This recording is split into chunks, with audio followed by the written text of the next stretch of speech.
Good evening, everybody. It's the last EFL Debate League Two podcast before Christmas. Hope your Thursday's gone very well and hope you're all looking forward to the festive period as well. I'm delighted to be joined by my wonderful co-host for the night, Danny from the One Up Front podcast on Salford City. Good evening, Danny. Good evening, Gab and everyone else. Yeah, looking forward to chatting about all things League Two. Our first guest is Daniel Pearson from 18 Dapper, Doncaster Rovers fan and YouTuber. Dan, thanks so much for joining us. I guess the big news at Doncaster is off the field, which is probably just as well. The news is that Terry Bramall has replaced David Blunkett. No, not David Blunkett, David Blunt. I'm getting the Doncaster Rovers board members and former politicians mixed up. David Blunt on the board. What's your reaction to that? It's a positive one. So obviously Terry Bramall taking over the chairmanship. He's currently the owner. There was three. There was Terry Bramall, David Blunt, and Gavin Baldwin. And Gavin Baldwin's the CEO. He kind of heads up Club Doncaster, which I think in itself is a good idea. It opens avenues or in kind of streams of income that not necessarily all football clubs have. So example of that would be concerts. So we had the Killers and Paul Heaton and Jackie Abbott a couple of years ago. That put a lot of money into Club Doncaster. Did you manage to get yourself to any of those? I did, mate. I got to both. They were fantastic. Oh, nice. I really enjoyed them. I tell you what, I've got a Paul Heaton anecdote. Is I once had a pint on Paul Heaton whilst watching Sheffield Wednesday. Would you believe? And he's a Sheffield United fan. But the funny thing is, I went to one of my local pubs, literally just down the road from me, and it was one of those weird nights where Paul Heaton had actually put on a free drinks in that particular pub that night. So I managed to get myself safe. Cheers, Paul. And Sheffield Wednesday were playing in the playoff semi-final. Anyway, enough of that. But in terms of what do you think that means for Doncaster Rovers? Do you think it's sort of rearranging the deck chairs, or do you think that this could lead to fundamental change at the club? I think we'll see changes in terms of the way that we operate. From the outside looking in, it seems like David Blunt was a very good businessman, but very frugal at the same time. So I think the downward spiral that Doncaster have been on is partially due to a lack of budget and kind of being really careful, penny pinching a little bit within the club. I'm not sure if I'm right in saying that if there was any losses or anything like that, David had to match what Terry put in to kind of make it even. So rather than putting a lot of money into the club, is run it a lot more carefully than some other football clubs, which in itself should be applauded because it's very difficult to kind of break even in football. But at the same time, trying to break even or standing still in football, you will naturally move backwards when it's so competitive across all divisions, and ultimately that's what we've done. So I think without him kind of keeping the purse strings tight, I think we may see additions in January and a different way of operating financially. But I hope that we still kind of live within his means and don't overspend, because the last thing we want is to head the way many other clubs have. But I think Terry's got the club and the community at heart, so I don't think we'll kind of go down that avenue, and hopefully it'll be pretty seamless in terms of the transition, because Terry's part of the club, he owns it, so he knows how we operate, and he's bought into Doncaster Rovers for many years. So I think it's a positive to see David leaving, because it will just give that little bit of freedom financially, but at the same time we will get that continuity. Yeah, absolutely. You've got Grant McCann as manager at the moment, Dan. I'm just wondering, he's obviously a very ambitious manager, made no secret of that when he came in. What's he going to need in January if you can find a little bit of investment for him? He has been backed in the summer as well, I'd probably add to that. What's he going to need in January to try and fulfill those ambitions? I don't think we're missing too much, to be honest. I think another striker, because George Miller's out for the rest of the season. possibly another centre midfielder because Zane Westbrook's out for the rest of the season as well. But I think if we start getting some of the injured players back, I mean, the last count there was 12 injured players, all with decent amounts of time out as well. So I think if we start seeing some of those coming back, they'll feel like new signings in itself. But any idea on timescales at all, Dan? Any what? Sorry. Any idea on timescales or? So a video was posted just before the Morecambe game, and they said that Louis Marsh was around 3 weeks away. Ben Close was 1 or 2 weeks away. We've got season-long injuries in Zane Westbrook, George Miller, Caelan Lavery, and Liam Ravenhill. Richard Wood about 3 weeks away. John Taylor's expected back in January. Who else? George Broadbent is about 6 weeks. I think there's 2 or 3 more. I'm impressed with your memory as it is. I appreciate that. But it sounds like there's a few more. Yeah, no, it sounds like you've got a few to come back shortly. Danny, I suppose I wanted to come to you on the situation at Doncaster, where they probably are in a place where they do need a bit of fresh investment. And sometimes you're a fan of a club in Salford City where it's almost like they had a lot of money and they probably spent too much of it all in one go. And sometimes that can be a risk for clubs sometimes. It can. And I think I've said maybe on this a previous episode of this podcast that I think we've definitely pulled the reins in, because you can only run into the same brick wall so many times. I think we're in either the 5th season potentially of being in League Two. So investment is fine, but it has to be with like some kind of targeted scouting and identification of talent. But one thing I'd love to ask Dan is, when you were talking about what do Doncaster need, I was looking at the last 9 games and I've only seen 2 clean sheets. So, but you didn't mention a defender. So a bit of everything I think we need. I think what do you put it down to though? The lack of clean sheets, because only 2 in 9 for me seems very low. Yeah, it is. So I don't think we've really got any sort of leadership at the back. Tom Anderson's great, but I think he's probably at a stage of his career where he's kind of tailing off a little bit. I think Joseph Oluwu is a good defender, but there's errors in him. I think just kind of lacking a little bit of leadership, and that's why Richard Wood was brought in the summer, but he's had a couple of injuries which has kept him out of the team. So I don't know if it's the kind of setup that Grant McCann goes with as well. I think you're always kind of guaranteed entertainment with a Grant McCann team, in terms of if we get if we get scored past, we're going to score or try and score more than you. So I think that kind of gun-ho approach sometimes leads to a lack of clean sheets. But yeah, it's worrying. Set pieces, we look shaky, we look nervous. I mean, we went 1-0 down early on against Morecambe and just never looked like getting back into it, and ultimately got absolutely battered every time they came forward. It looked like we were going to concede. So I think just maybe a lack of confidence as well. Like you say, two clean sheets in 9. Yeah, I think maybe that's playing on the mind. As soon as they're walking onto the pitch, that they need to get them clean sheets, and as soon as one goes in, the heads drop a little. Just quickly on that I can identify with the glass-jaw mentality, because we've had that. I think we've had the psychologist in. I think we're just getting better from it. But there are times when, even if you are leading in a game, the team themselves, you can see, have no confidence of defending it or holding out. And second halves for us, until recently, were a nightmare. No matter what the score was, we never felt safe. Yeah, I mean, we've got the second worst attack in the division at the minute. We've scored 24, 25 goals.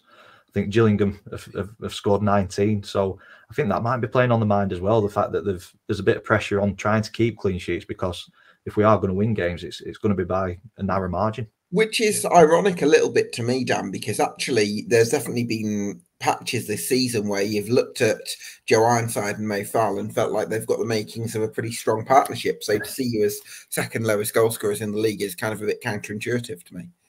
Yeah, they did start to kind of build a really good partnership, and I think there were a few games in a row where both of them scored in the same game, maybe 2 or 3 games running.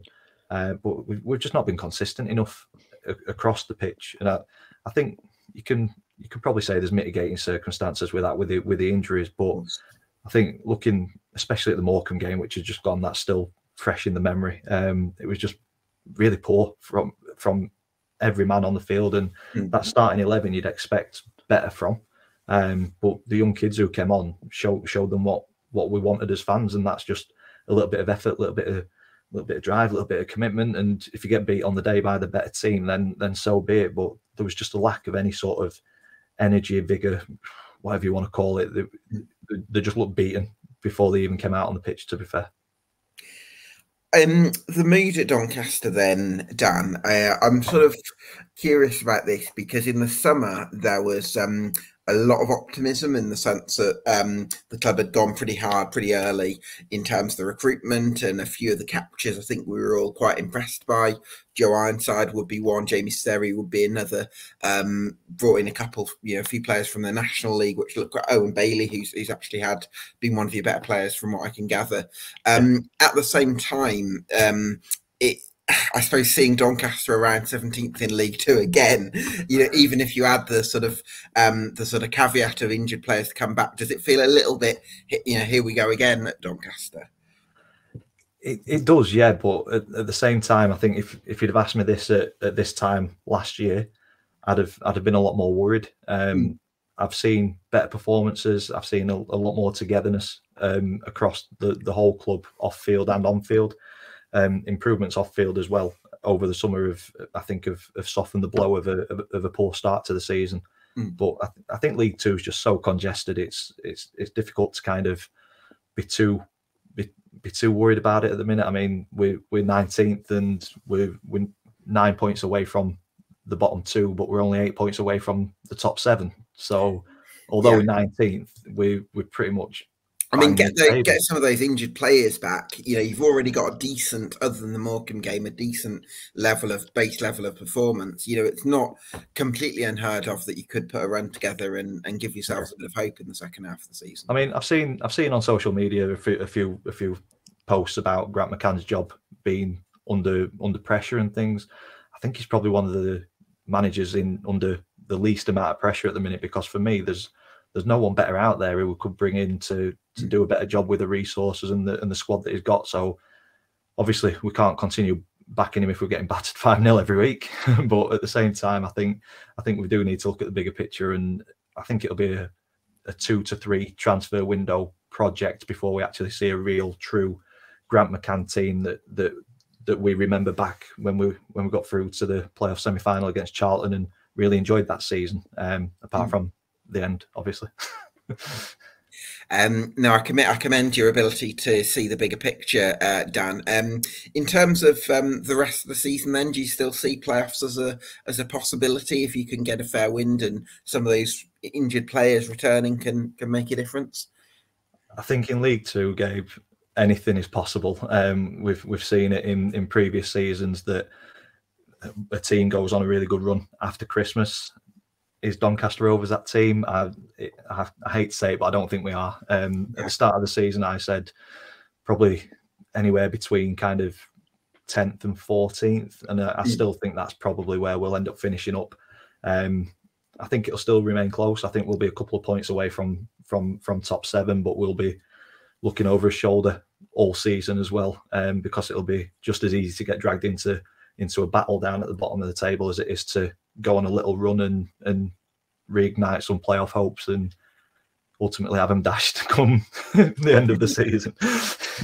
Absolutely. Well, hopefully top half or top 10 is still attainable for Rovers. Dan, thanks so much for your time. And I know you got work tomorrow, so we'll early start tomorrow, so we'll let you get off. But thanks for joining us, and all the best for the rest of the season.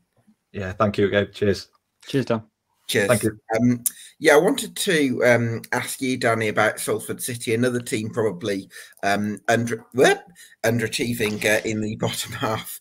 I wanted to, how do you sort of reflect on the season so far? Wow. I mean, I could play the injury card. I can definitely, I can play that one. But to be honest, I don't think we are in the same league of injuries as Doncaster are. I think we've emerged out of it. I know you mentioned before that you think that because our talisman Elliot Watt has returned, our form has kind of picked up. My theory I've been thinking about today is that ever since Watt's returned, we've gone from playing 2 centre midfielders to either 3 or 4. And obviously Watt is always one of those as long as he's fit. And I do think that tactical reorganisation has, I wouldn't say it's made us any more defensively sound, but I think it's made us a better attacking outfit recently. And the fact, just recent last 2 games, clean sheets, unheard of. You know, against 2 good teams, I would say. So I think if you'd face Wimbledon with Al Hamadi on his game, like he missed a few big chances. He did. To hide that in there. Yeah, the one thing I'll say about the last 2 games, and obviously that Al Hamadi did break free a few times, especially against Curtis Tilt, is that I think our communication and passing off runners and marking assignments is much better in the last 2 fixtures than it's been previously. We don't look like we're going to concede shed loads. Some of those chances should have been converted by Wimbledon. I appreciate. We were quite fortunate there, but there wasn't much else they created bar those 2 or 3 in the whole game. So yeah, I'm positive, which is not always the case, depending on what week you catch me. So yeah. Well, talking of positivity, Liam Humbles seems to have been making quite the impression. I thought there was one lovely passing moves where he received it off the defence and then played a lovely ball forward, and he's got a nice touch about him as well. So is he someone who could really emerge in this otherwise underwhelming season, to be honest? Yeah, I think as far as the wider media is concerned, I definitely think he's under the radar, but there are times when I think he should have got more game minutes than one of your favourites, Stevie Mallon. Stevie Mallon for me can play left back in the changing rooms. That's fine for me. I'm not interested in seeing him in the first team because I don't like his lack of athleticism and mobility. Yes, he can pass. Yes, he can shoot. But I think having him and Matt Smith and a few other slow midfielders in the same team does hold us back a bit. Whereas Humbles, I wouldn't say he's particularly dynamic on the ball, but he's extremely calm on it, which for a young player coming into a side that's struggling is a real rarity. Yeah, no, I think that's a really exciting thing. I don't know what the budget's going to be in January for Salford, Danny, because if anything, it seems to be that the modus operandi has been to cut the budget a little bit and cut back. So it might be more a case of sort of departures being a bigger thing than incomings. Are there areas where you feel you can strengthen though? Yeah, because I do honestly think that, what could be one of them that may. I think Elliot Watt and Luke Bolton are both, the contracts are up at the end of the season, and we either lose them for nothing or we cash in now or we re-sign them, whichever way we're going to play it. Not too fussed about Luke Bolton, to be honest, but Elliot Watt I'd really like to keep or at least make some money off him, either way. But in terms of what we actually need, if we can keep our loanee fullbacks, Ethan Ingram, have to mention him, and Declan John, then that's okay. But if we can, I think fullback is an area we need to improve on because they're always injured, our fullbacks, and we do need covering that. And I think Matt Smith needs to be taken out to pasture by the end of the season. I just don't see this scoring form holding. Probably a bit of a negative view, but I do think we're over-reliant on the big man. Yeah, absolutely. I would maybe say a ball-playing centre-back or two, and maybe a pacey forward or something along those lines could make a difference for Salford, as well as that full-back cover that you mentioned. Sure. I want to ask you about the situation with. Well, let's talk about Ethan Ingram, because that he has been one of the standout players for Salford City, hasn't he, in a team that's otherwise flattered to deceive. He has. I've said an awful lot about him on my podcast and maybe even on others when I've been a guest. But the general fan base seems to think that a player who's come in with the dynamism, athleticism, and energy that he's shown, as well as Kelly and Mai, who's one of our own products, that's kind of put a lot of the older professionals to shame, and they've actually booked up their ideas as a result. Sometimes that injection of youth can change the way you attack, and also can just change the overall sprint level from back to front. So yeah, there's been a big impact. And the one thing I want to mention about Ethan, in case I've not done it before, is he is a beautiful carrier of the ball into midfield. He's so good at judging when the player he's about to try and take on is slightly off balance and which side to kind of glide past him on. That is something that I'm not seeing in League Two very often, and it's obvious he's got a higher pedigree and will end up somewhere much higher than League Two. Yeah, that sounds really exciting from the point of view of probably West Brom fans. Another young prospect that Salford City own is a Mai. He seems like another really good bright ball carrier as well, doesn't he? He is. I'll slightly temper my expectations on him, because I like to be realistic that I've seen the good, the bad, and the ugly from Kelly and Mai this year. He's not been. He started like a runaway train. I think Newport he came in against. He played well against Sutton. We had a home game not long after that, and he was anonymous. And if he can find space and beat his man, if you let him into open ground, he is lethal because nobody can catch him. But when he's got a defender right up against his back, they just tend to sit on him, and he can't move either way. So it depends how opposition teams play him, and I think he's still got a lot of kind of game intelligence stuff to learn, because he's a little bit like a playground football. You know what I mean? He thinks he can take on everybody, which is not always that sensible. Yeah, for sure. Sometimes it's quite nice to have that sort of that mindset in the team, because it can open doors as well sometimes. In terms of where Salford's season's going, do you feel like you're going to be able to climb into that sort of lower mid-table bracket? I think if I remember rightly, I said to you we might be maybe even slightly mid to higher mid-table, but not playoffs. If this defensive improvement that I've seen is real and it's not just a 2-game blip, then we do have options going forward, because Kelly and Mai can unlock a defence. We do have people who can cross it onto Matt Smith's head. Ethan Ingram can chip in with the odd goal. Our midfield should score more than they do, to be honest, because as much as I don't rate Stevie Mallon's overall contribution, he is a tremendous shooter of the ball. His actual connection and strike is not second to none. Power and fizz on his efforts, can't he? It's so clean, yeah, and his free kicks are great. So, what do I feel? I think we're playing quite a lot of teams towards the lower end in the next few weeks.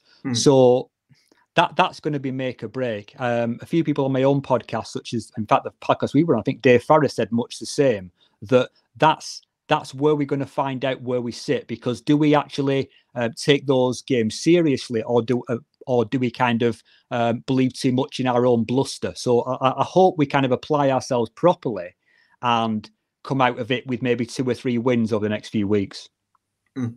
Let's hope that's the case. Certainly frame things a little bit more positively going into the new year. Still only 9 points off the playoffs and 7 points off the top half. So still some progress can be made this season for Salford City. I want to ask you about the League Two as a whole then, because I think Stockport at the moment look like they're running away with the title potentially, certainly with the strengthening they're going to have in January, and then the automatic promotion race. I don't know if you're able to get the table up on your device there, but you've got Barrow, Wrexham, Mansfield, Crewe, and Notts County all bunched together in quite a similar tally, only 4 points separating those 5 teams. So how do you see that all sort of panning out? But the 2 teams you've mentioned there that I've looked at most closely are Stockport and Notts County. And it's hard because when I look at, I'm going off what I've seen in the flesh and a few bits I've seen on TV. Notts County, I'm puzzled by why they've gone off the boil, because it looks like they actually started to go off the boil immediately after beating us. I don't know if you've got any more insight as to what's gone on in the last month and a half. Yeah, I think the big thing for them is they've lost Matty Palmer in midfield, who was a really influential presence because he can sort of get up out the pitch so well, and he's very dynamic. And then the other thing would be possibly the argument that some of the defenders that they've got aren't quite up to this level. And from what I can see, they definitely miss a bit of aggression, pace, power, certainly in those sort of wide defensive positions, because they often play with sort of converted wingers in wing back positions, which you can understand because that's part of their style. But then you're putting centre backs in the wide centre back positions, and then that's created a bit of a chasm from what I can see. So that's where I would kind of worry a bit about Notts County. I do still feel that with the right additions in January, they could really put a run together. However, I think it's going to be quite a big test because Luke Williams previously has valued blooding players into the team slowly and giving them time to get used to his methods. This time, I feel like maybe time is of the essence a little bit. Yeah, I just look at them and I just look at for me, the component parts are there for success. I think maybe you're kind of saying that underlying as well, if it's directed correctly.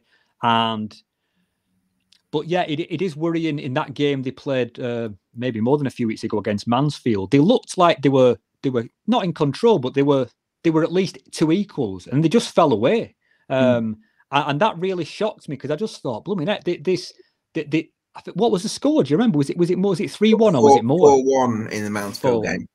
Yeah, and Mansfield, I only really seen them mainly last season, but I know they've come on this season. But I was surprised a team that I didn't rate last year too much were able to do that to a team I rated highly at the time in Notts County. So I'm puzzled and perplexed by Notts County's situation. Really, that's what I'd say. But Stockport.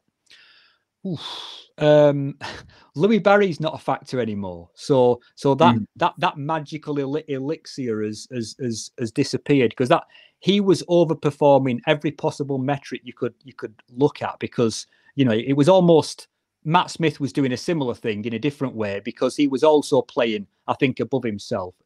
I've had a look at things since Barry's injury, and I mean, I'm feeling they've gone a little bit off the boil. Are they still technically top? They're still top. They've actually got a 6-point gap, but you're sort of right in the sense that they lost in the FA Cup and they've taken 2 points from their last three from a run of 3 league games before they thrashed Sutton 8-0, obviously. So that was obviously a massive result. But I do take your point on board that maybe since Barry's got injured, they've not quite had that same that same firepower. But I suppose when you're thrashing a team 8-0, you can't be too far off, can you?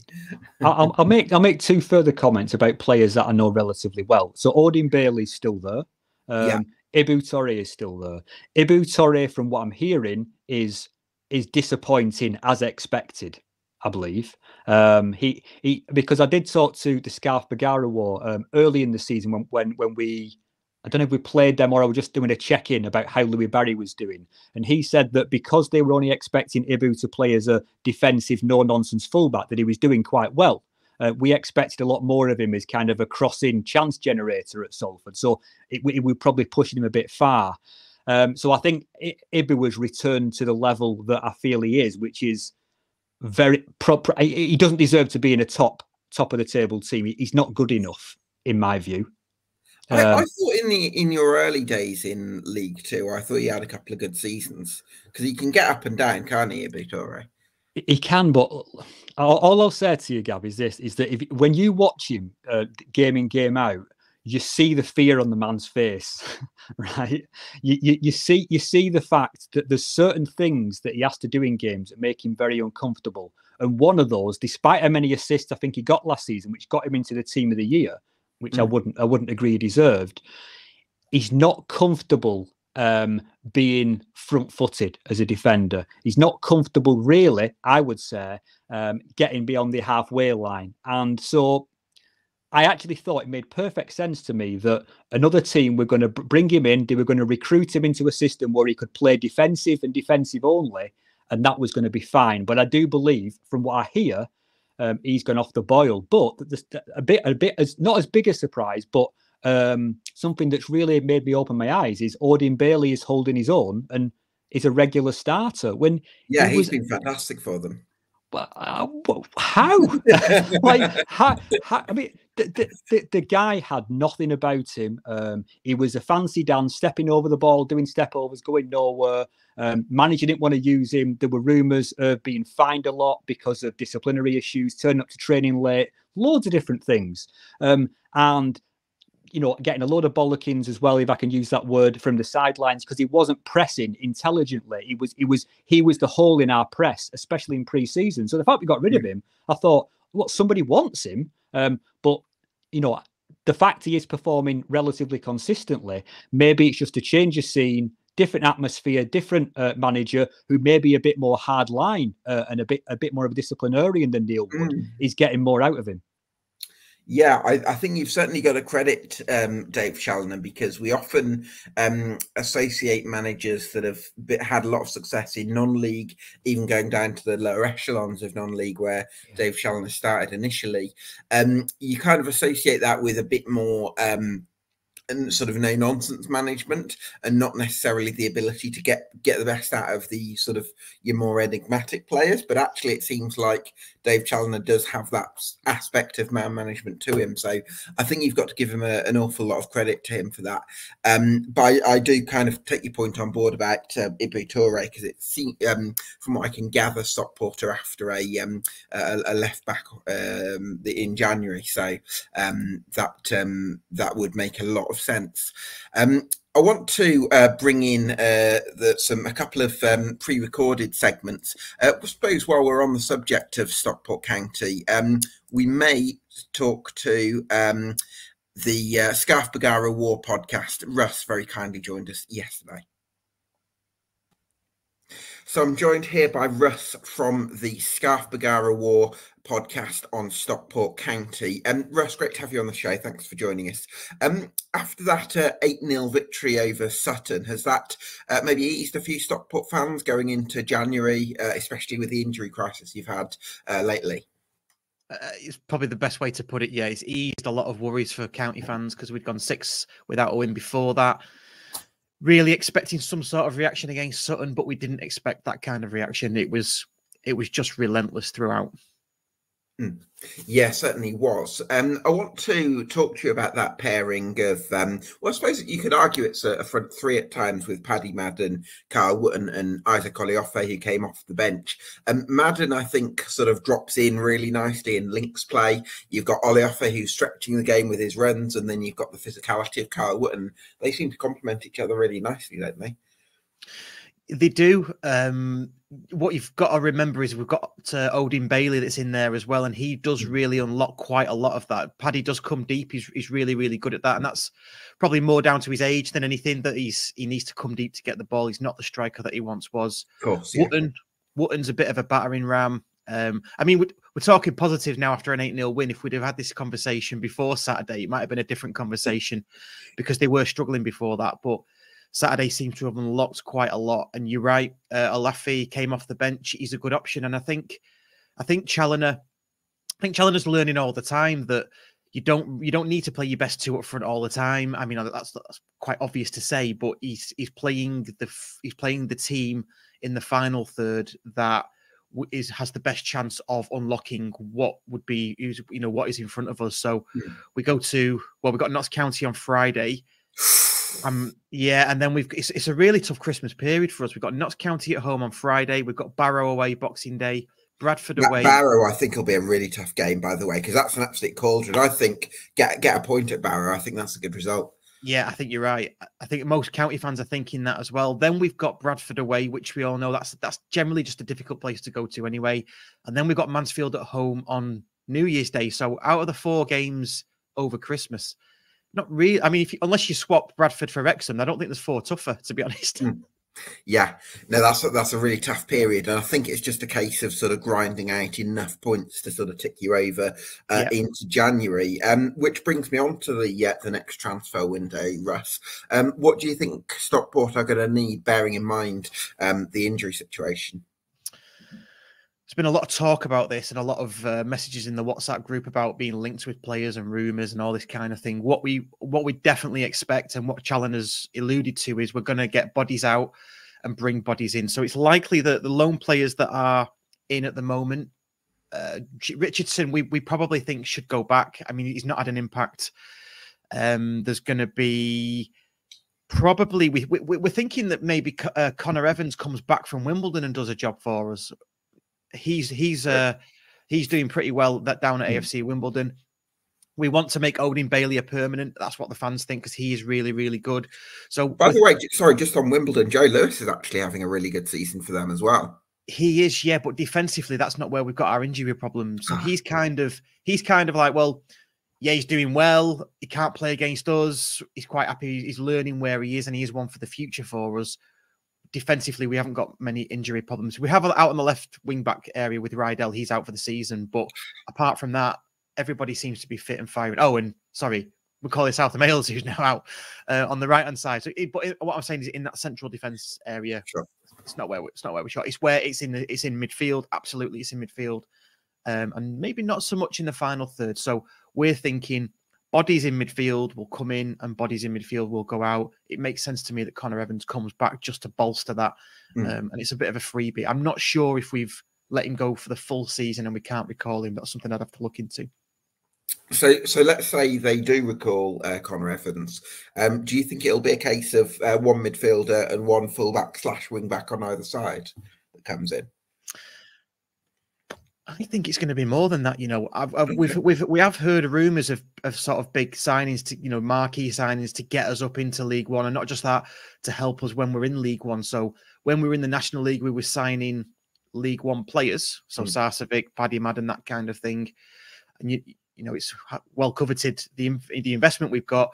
There is an expectation that maybe middle to lower Championship players who aren't potentially getting a game, unsettled, that kind of thing, that meet our criteria would drop down to a team that's top of League Two, that's arguably, you know, favourites to go into League One, either in one of those three promotion spots. So we're expecting big things in January. To be honest, a lot of movement, a lot of players going out because some of them haven't proved themselves. That's clear. Yeah, some of them aren't ready yet. So Cottrell and Pond, although really good players from the Championship, they're still young and they've not filled out yet. And we need players that are going to come in that, you know, can really play men's football and have played men's football, to want of a better phrase. That makes a lot of sense. At the same time, I do understand why you'd want, you know, sort of lower end Championship players to come in and improve the quality of your squad. I also think that sometimes you need that bit of youthful exuberance in there as well, and that's what brings me on to Cody Johnson. There is a bit of a, you know, shortage of options in midfield because Will Collar's out and you know, one or two others. But for me, I watched the extended highlights for the Sutton game and I was really impressed with Cody Johnson, albeit game state makes a difference and maybe it's a bit easier in those circumstances. But still, I think he looks like a really exciting prospect. Yeah, he is, and he's highly rated and highly thought of at the club as well, within the fans and at the club. So there was talk of him maybe needing a loan at the start of the season, going into National League, maybe, you know, getting game time there, like Ethan Pye did, because Ethan Pye's come back and he's been great. He's part of our youth system. Cody Johnson, same. We still need, as good as Cody Johnson is, he's still a boy, and he needs time to incubate and to learn and to improve. So bringing him on maybe for a few minutes here and there, maybe, you know, half an hour here and there. He got a lot of game time in EFL Trophy, and I think that's good for him.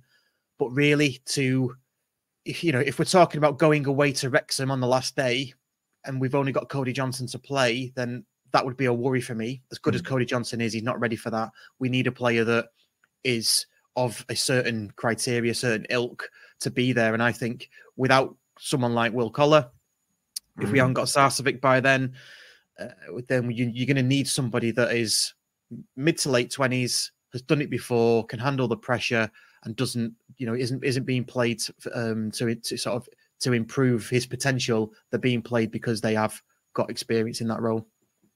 Absolutely. Talking of experience, I think you've got a really experienced spine, which I think is going to be crucial for Stockport. We've already talked about Carl Wootton up top, but I look at it, you go through Hinchliffe, not Cliff, Liff in goal. I should know this by now. Ben Hinchliffe in goal, Fraser Horsfall at centre back, and then Ryan Crowsdale breaking things up in midfield. That's a really strong spine, isn't it? Yeah, it is. It absolutely is. And I've said it before on your show. I say it on our show that Crowsdale is our comfort blanket. Horsfall is a Rolls Royce of a defender. If we get any more injuries to them, those two, then we're real backs are against the wall pretty much. But you're right, yeah. Wootton up front. I mean, I wouldn't say Wootton's like the spine of the team, to be honest. I'd probably go more Sarcevic and Paddy Madden. So you got Horsfall, Crowsdale, Sars, Madden, and then Wootton. And that's really, I'm not just being blasé about that. Those are 5 players that can, if Madden's not playing and Wootton is, then that is your spine. And if Wootton's not playing, Madden is, then that he's good at being that spine.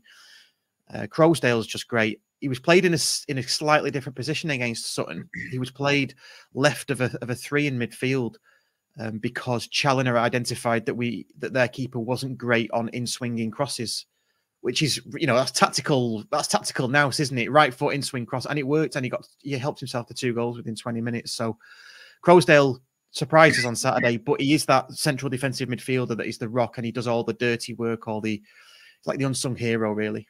Mm. Absolutely. So in terms of Stockport's promotion chances, are you feeling pretty confident that if you can get through this slightly awkward period over the next couple of weeks, that you'll be able to strengthen and then hopefully push on?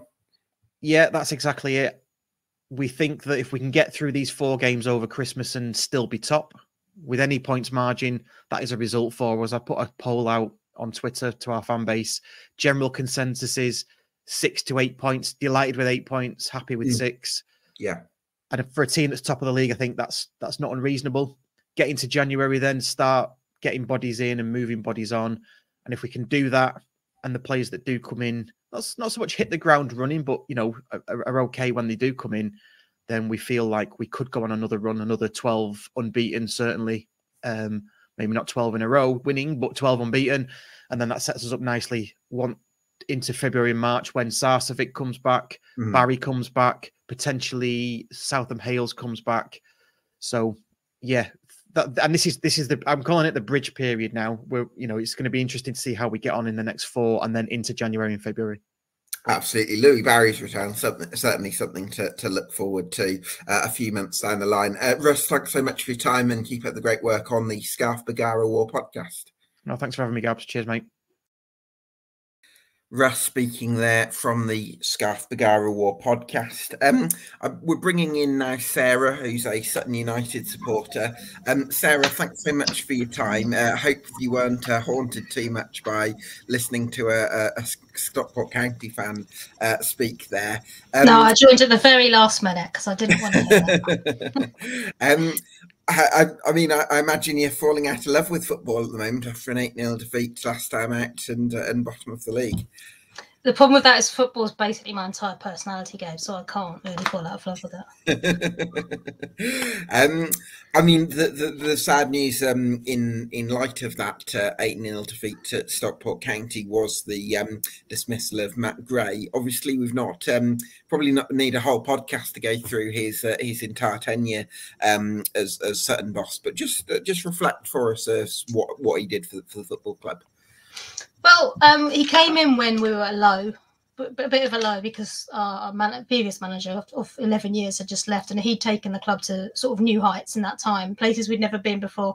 There were big, big shoes to fill. And then when the club announced it was going to be Matt Gray, basically not exactly an unknown because he'd actually been on our coaching staff, but someone who'd never actually had a post as a manager, only as an assistant manager, we were like, oh... felt like a bit of an anticlimax, and some people kind of doubted the club's decision there. Most of us said, well, let's give him a chance. And then his first competitive game in charge, we won, I think it was 3-1 up at Hartlepool on the first day of the season, and we're like, okay, all right. Of course, that was the season that COVID kicked in, and we never ended that season. But it wasn't a season apart from that first day, it wasn't a season that would really stick out in the memory anyway, if it weren't for COVID. So kind of a few people, there were still some doubters after that. But then things started to kind of... The season after that was when we won the National League, which absolutely nobody expected. Absolutely nobody. And then to finish 1 point outside of the League Two playoffs in our very first season as a Football League side, this is a 125-year-old club. The first 123 years of that, we were non-league. Very well-established non-league club. And suddenly we're knocking on the door of the League Two playoffs. We had no business there whatsoever. We get to the EFL Trophy final that same season. I remember one of the enduring memories is beating Wigan on the way there at Wigan. And we're all just like, what's going on? What are you doing up here? It was amazing, honestly. So we've got a lot to thank Matt Gray for. You could tell from the club statement that it was, they said it was a very difficult decision to make, but from the way it's worded, you can tell they really feel that in the heart. Unfortunately, the way our results have been this season and, the way things have been looking, I'm afraid there's not really much room to let your emotions guide your decisions when, you're deciding what to do next.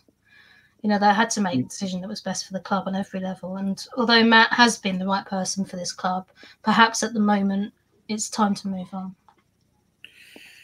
Yeah, if I was in the club's shoes, I would have probably stuck with Matt, come what may, and even given them the opportunity to possibly lead the rebuild, whether that's maybe in the National League. But I do also understand the sort of the more cold-headed perspective on it, that this is a really important chance for Sutton to save their Football League status, and they had to do what they felt was necessary. Danny, I wanted to sort of come to you on whether Sutton had previously been renowned for having such a good culture and being such a solid group, if you like. The fact that they've been struggling as they have this season under Matt Gray, does that show just how competitive the league's become? I'll try and answer the question, right? But the actual podcast I created after we played Sutton was I called it the Not So Incredible Hulks, because I just feel that the average player size, player height, is too big. They're just too big, and that's what I think. I think because when I remember that game, as low as their confidence was, I was probably equally low. We've been in a bad run, but we were able to just pass round them. And we had like 15 players and they had 10 for most of that game, because it felt so easy, because there felt a stark lack of athleticism and pace and dynamism. Because I can understand a target man being a big lad and a few big centre back, but I can't understand it 1 to 11. So if I've got that wrong, I'll hold my hands up. But that was my perception when I saw them this season.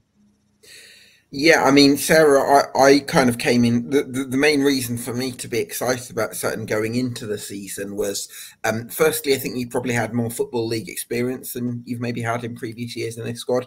And then maybe the size from throw-ins. And I thought, the idea of a Ryan Jackson long throw and then get Harry Smith, who's 6'5", and Amar Suomi, who's 6'6", on the end of them. I thought that could be a bit of fun, a bit of pinball. But other than the 5-1 win over Notts County on the opening day and the 4-0 win over Walsall, it's not really come to fruition, has it? No, I mean, a lot of people said that on paper this is the best squad we've ever had, in terms of the level the players have been at. And you and me both, basically, I was very excited to see how the squad would perform, and it just hasn't really come together. In fact, that Salford game was a real low point. That was the point where a lot of our fans started getting very restless, actually, because that game we were just appalling. I don't know what went wrong, but although we've been losing a lot of games, but that one was just dismal to watch. It was a cold Tuesday night. Oh, it was awful. Yeah. Anyway, yeah. I don't know. We do have a lot more big players than usual, but I mean, I saw AFC Wimbledon last season. They were even bigger. They had Harry Pell, who's like 7 foot or something, didn't they? Yeah, I want to, in terms of what Sutton United need now then, Sarah, I suppose the club, it's a very unusual situation for the club to be in need of a new manager, because you had such a long period with Paul Doswell as manager, and then Matt Gray, and sort of loyalty, I suppose, has dictated a lot for the club previously. What do you think that the right realistic candidate would look and feel like? It's really hard to answer that, because it would have to be someone who understands the culture of our club, because that's kind of how things are very much geared around that at our club. And they wouldn't take on anyone who wasn't the right person, never mind the right professional, the right manager for the job. They'd have to be the right person to fit in at the club as well. But it would have to also be someone who knows what they're doing on a really tight budget, because that's going to be the biggest problem they've got to face. We don't have any money. That's probably why we are where we are. I don't know, how, the players that we've got at the moment look like they should be doing better, but I'm not privy to what goes on behind the scenes. But I don't know if someone can come in who can really kind of motivate those players. I just don't really know, because I'm at the point where I'm like, I'm just going to let it happen, whatever happens. I mean, I don't know whether I think in terms of from a technical point of view, it seems like, although there is more Football League experience in this squad, the loss of Ajiboye and Randall, I don't think you can underestimate, because they seem to be the glue, if you like, that made the 4-4-2 system work, because they could get forward and support the front two, but they could also keep that tight midfield for. And it seems like the players that have come in haven't quite been able to replicate that sort of job. And also Craig Eastman has been in and out with injury, and he's very much been glue in our side over the last few years. I mean, he's been a great servant to the club, but we haven't seen a lot of him this season.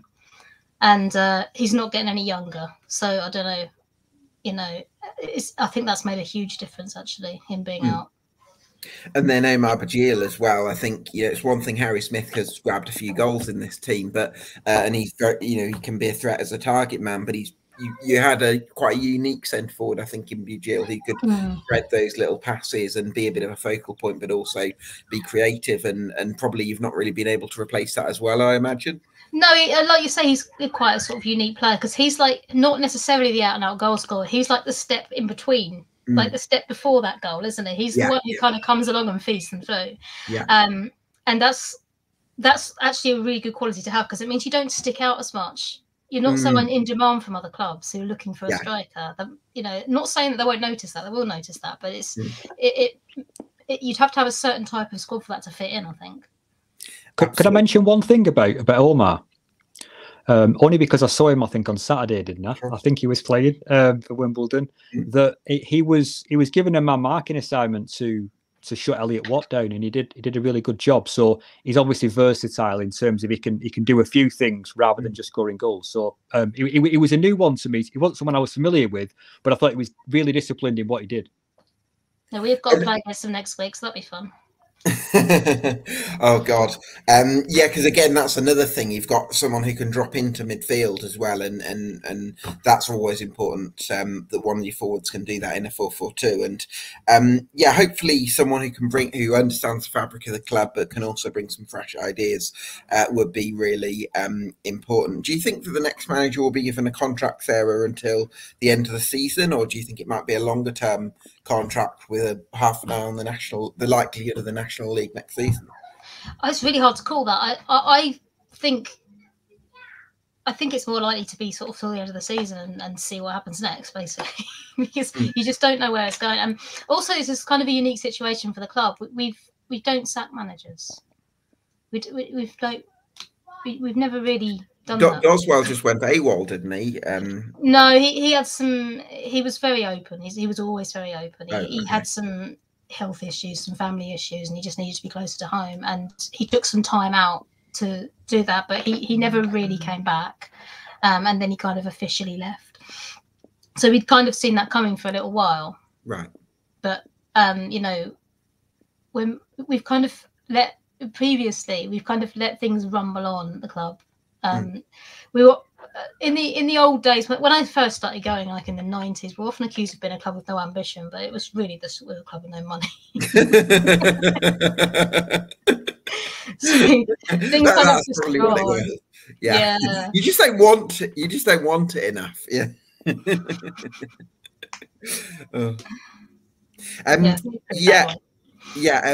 Okay. Well, listen. Hopefully, Sutton United can make the right appointment. Sarah, thanks so much for talking to us, and all the best for the rest of the season. And yeah, Merry Christmas to you. Yeah, Merry Christmas to you too. Merry Christmas. So we've also got a pre-recording with Dave Salmon from Shrimps Live on Morecambe, and I spoke to him yesterday. So I'm joined by Morecambe commentator Dave Salmon from Shrimps Live. Hi, Dave. Great to have you on the podcast. A bit of a mixed time for Morecambe. Obviously, a fantastic result on the field at Doncaster, which we'll come on to. But let's start with off-field matters, as the club has had a bit of a sanction from the EFL. Well, it all relates to non-payment of wages. Well, the wages were 4 days late at the end of March, and then they were paid. The resulting investigation and the punishment from the EFL was to impose a 3-point deduction, and that was suspended until the end of June next year, so the end of this season, basically. Now, as part of that deal, to have the points deduction suspended, the club entered into what's called an agreed decision, which is standard practice, I think, in these kind of things. And that agreed decision, or part of that, was that the club had to, or the club's owner had to deposit 125% of the monthly wage bill into an account. So it was there just in case there was any problems down the line. The money was there, so the wages wouldn't be late going forward. And that is meant to be in place until June next year. Something has happened for the money not to be where it should be, and the EFL have obviously brought this to light, and we are now in the situation where there's been a misconduct charge. It's going to be heard in the new year by an independent commission, but it's obviously worrying. There's no getting away from that. And the reality of the situation is, back in August, when this sanction and this agreed decision was made, the EFL made it very clear that the points deduction will be enforced if this agreed decision is broken. So we will await to see what happens. We hope for the best. It will be fought, of course, and there'll be legal challenges down the line inevitably. So worrying times, but yeah, that's where we are at the moment. Do you know what, Dave? I feel a lot of sympathy for the board of directors at Morecambe, because I think in the mainstream media, not so much people in my scene, but probably people sort of a bit more distant from the club, there's that risk that maybe the board of directors are going to be sort of lumped in with this sort of narrative from afar that Morecambe are another one of these badly run clubs. And actually, they're run really well day to day, and there's some amazing people at the football club, and they don't really deserve this. And that's that, as well as the fans and the players and the staff, but that's who I really feel sorry for. Absolutely, Gab. Absolutely. We are in the quite unprecedented position, I think, in terms of the way that the club is structured, in the sense that the majority shareholder, who's a gentleman called Jason Whittingham from Bond Group, he isn't a director of the club. Normally, the owner of the club is the chairman, traditionally, aren't they? But for various reasons, he's not on the board. He doesn't run the club day to day. But conversely, the amazing people that do run the club day to day, from chief exec to all of the board members, to Rod Taylor, to Graham Houser's co-chairman, and all of the amazing staff at the Mazuma Mobile Stadium, they run the club unbelievably day after day in often impossible circumstances, and it's been that way for quite some time. So as an outsider, you wouldn't quite understand perhaps the makeup of how it all works. So we're in this quite ridiculous situation at the moment, really, where the board and the owners are so far apart in terms of where they're at. You've got the people on the ground that are running it day after day absolutely brilliantly, but they're doing it with both hands and the legs tied behind the back, and you know, and it's ridiculous, really, how you can have this situation where the club can be being run so well, but the people who are running the club haven't really got much of a say or a sway on the financial situation, because that's purely at the gift of the owner. It's a bizarre situation, and it's one that's dragged on for far too long. As the board of directors said in their statement a couple of weeks ago, it needs to be resolved for the sake of everybody sooner rather than later, and they have reiterated that again today with the brief statement that the club put out. To put it into context, Gab, we made about £2 million profit in our 2 seasons as a League One club. That's quite a nice sum of money. Yeah, I didn't know it was that much. That's extraordinary. It was, yeah. It was about 800,000 in the first season and about 1.2 million in the second. That was profit. By the way, just to add to that, Dave, with very competitive season ticket pricing as well. Absolutely. There were lots of different factors that played into that. So you would think from the outside, well, you've got money in the bank. You should be a competitive League Two club. You'll be fine. But the reality of the situation was that all of that profit went to repay the owner for his initial loan that he gave to the club he bailed us out when he took over the club in 2017, 2018, and that is his wants. If he wishes to do that, that's entirely up to him to do so. So we're in that situation where we made this big profit, but we didn't have any money in the bank because we had to repay the owner. So that's where we're at with it, and that's why things are a little bit sticky now, to say the least. So we'll see what happens in the next few weeks. We hope for good news, but one thing that is for certain is that the club will continue to be run absolutely brilliantly on a day-to-day basis. There's no question about that at all. And the other thing I would say, Gab, on that is obviously fans are getting restless, and they have been getting increasingly restless for quite some time now. And there's lots of talk of, well, we've got to do something. We've got to protest in some way. We've got to do something at the game on Saturday. It's our final home game before Christmas at the weekend. My advice there, and this has been reiterated by Rod Taylor only very recently in the last hour or so before I've been speaking to you, don't do that. Please don't do that, because that could have further implications on the club down the line. It might lead to fines or other financial penalties that we cannot afford. It might lead to other sanctions from the EFL. We need to do something. There's no question about that. But a protest that would be disruptive to anything in terms of the game on Saturday or anything like that going forward, I don't think would, unfortunately, wouldn't do much good. I think everybody knows and feels for the fans. And for us as members of the media that follow the club week in, week out, we feel exactly the same. But we can only hope for good news, and hopefully in the new year it can all be resolved positively. That would be wonderful, Dave. And just on a final note, on the ownership section, I do hope that prospective buyers do have dialogue with the board of directors, while they're trying to purchase the club, because the board of directors won't be able to do loads, but they might be able to sort of mediate the situation a little bit more than just sort of the ownership being completely unresponsive and the potential buyer getting, losing interest. So let's hope that happens as well. Dave, I want to talk to you about this. It feels a little bit unfair that we're sort of talking about all the off-field issues when it's such an exciting Morecambe team that's just oozing with talent at the moment, and that 5-0 victory at Doncaster was a shining example of that.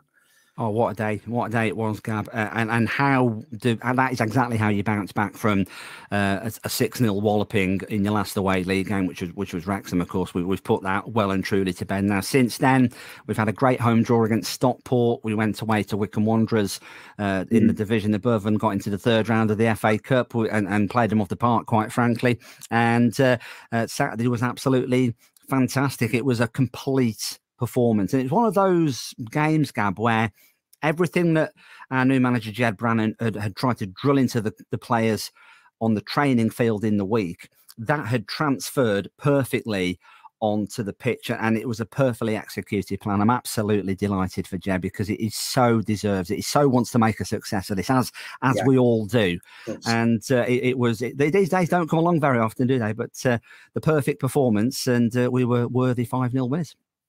Absolutely lovely, lovely to enjoy that. We've talked a lot about the talent at Morecambe in terms of JJ McKinnon has got a lot of mentions. Adam Mayer as well, Tom Bloxham, Michael Mellon, of course, has scored all the goals. But I suppose the one who really stood out, you could argue, last time out was Eli King on loan from Cardiff City. Just talk to us about the season he's having so far in North Lancashire. Phenomenal player, Gab. He's a phenomenal player. He is going to have an unbelievable career. He's going to be, at the very least, a championship player, at the very, very least. And I don't say that lightly because obviously he's not got too much senior experience, but you can just, with some players, you can just tell that they're class. And this is the case with Eli King. It's not a flash in the pan. I said it from our very first game of the season, actually. I tweeted about it. And so I've got it in writing that I thought Eli King was a great player in our opening day of the season, win against Walsall. And it's proven to be the case. He just glides through games. It's effortless for him. He's got the eye for a pass. He's popping up with a couple of goals now, which is great. Set pieces are excellent, and he's just got that vision that I don't think many players in League Two, or perhaps in the tier above, have got either. The goal he scored, you've probably seen it on Saturday. Every other player on the pitch, from where he received that ball, it's from the second phase of a corner, and it just went out to the left-hand side, just outside the penalty area. Every other player on the pitch would have crossed that in to the back post. There's no question about that.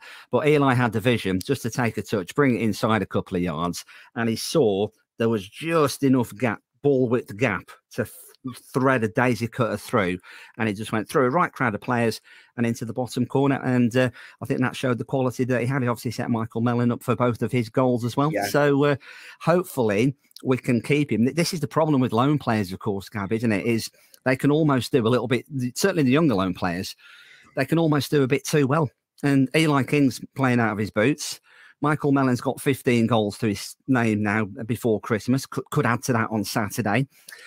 And Tom Bloxham's been doing great as well on the right wing on loan from Shrewsbury. So the danger is we might not keep him past January. I think in terms of a transfer window, with everything that's happened that we've just spoken about, a successful window for us will be to keep everybody we've got in the building. It's as simple as that.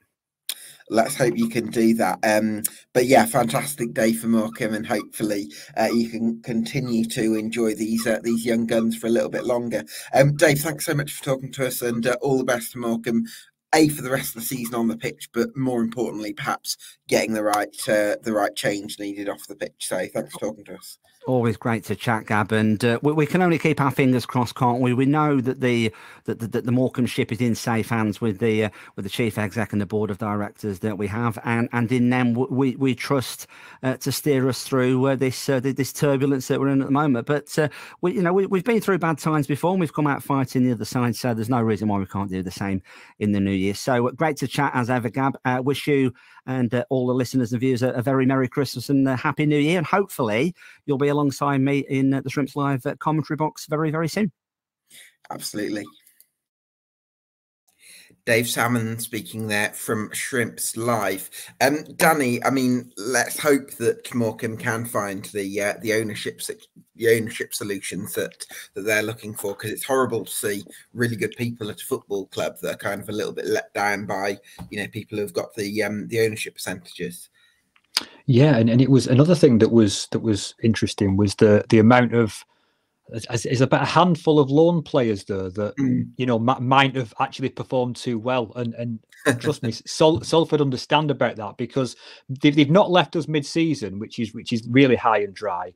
But when you're trying to rebuild during the next, the off season, then your talisman's gone. The players that have got your goals or your drive from midfield has gone. So I think we've actually learned from that over-reliance on loan players.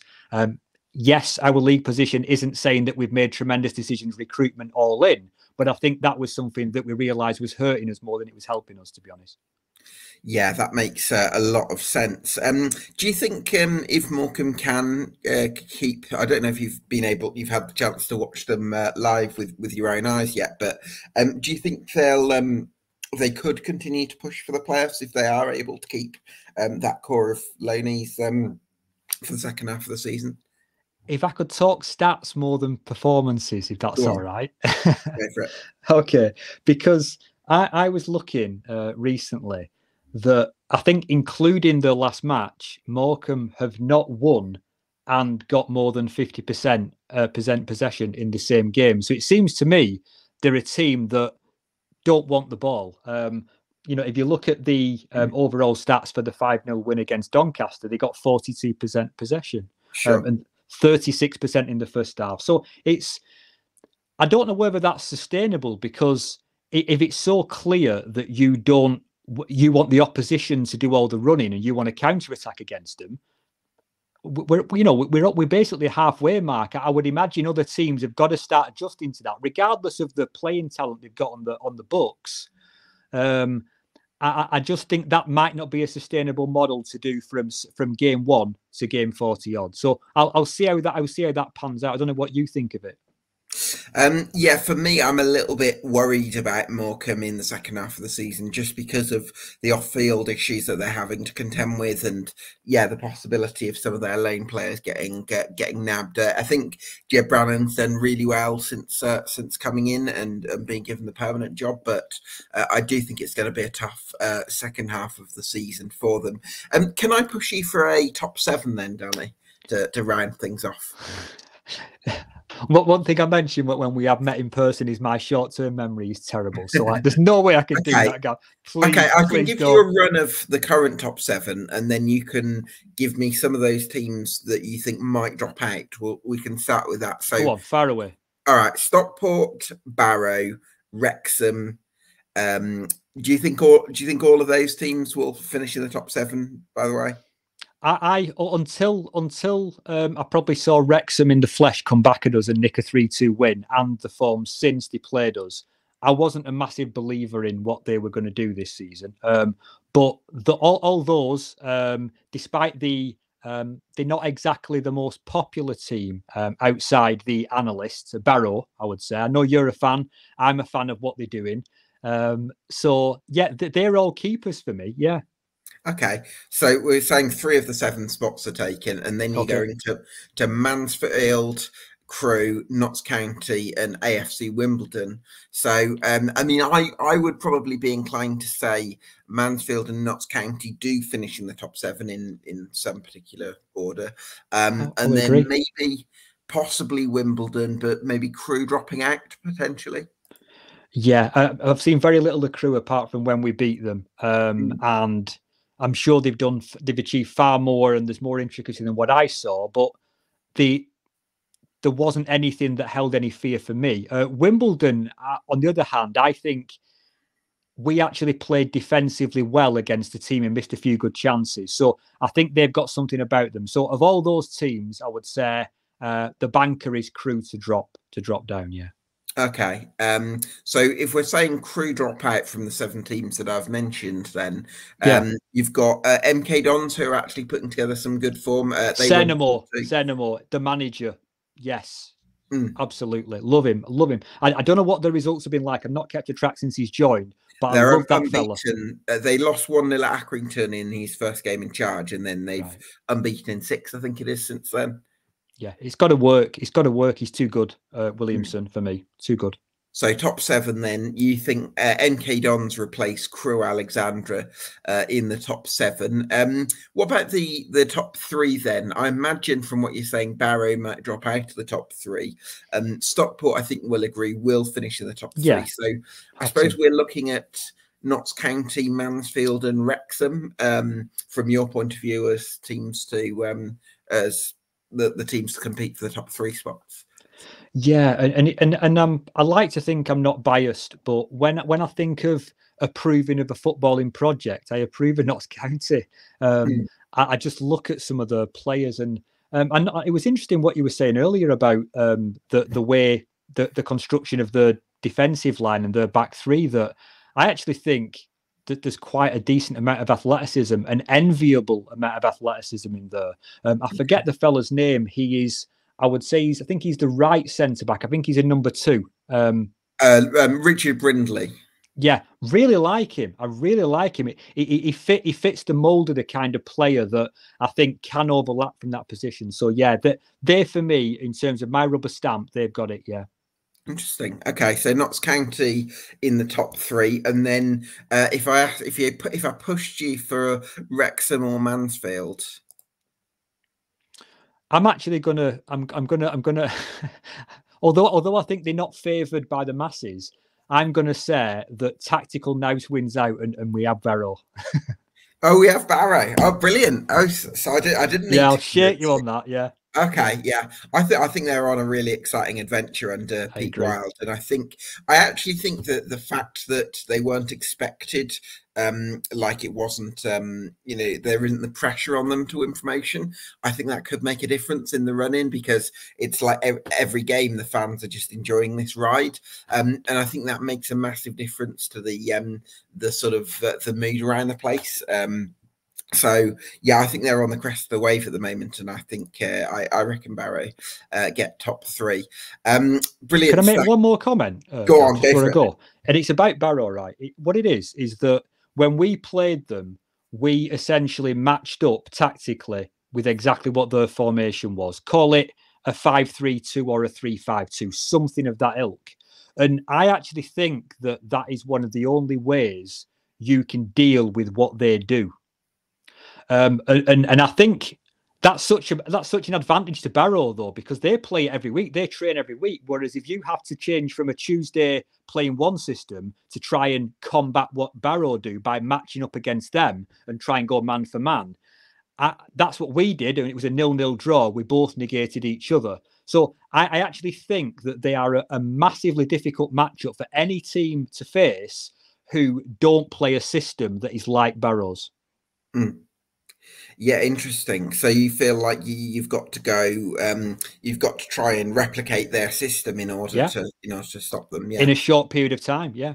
Yeah, no, that's a really interesting point. I think the thing that stands out to me about Barrow is last season they were a very high energy pressing side that loved to go all out for second balls, and that really had its strength. But I think they've got more strings to their bow this year with the experience that they've added in James Chester, in David Worrell as the winger, Jamie Proctor as one of the striker options they've got.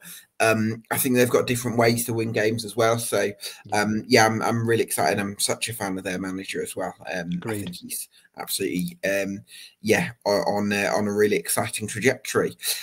Listen, Danny, thanks so much for your company this evening on the League 2 EFL Debate podcast. Thanks for joining us. Thanks to all my guests. Thanks to you for watching at home. This has been the EFL Debate League 2 podcast. We'll see you again next week once you've had a great Christmas.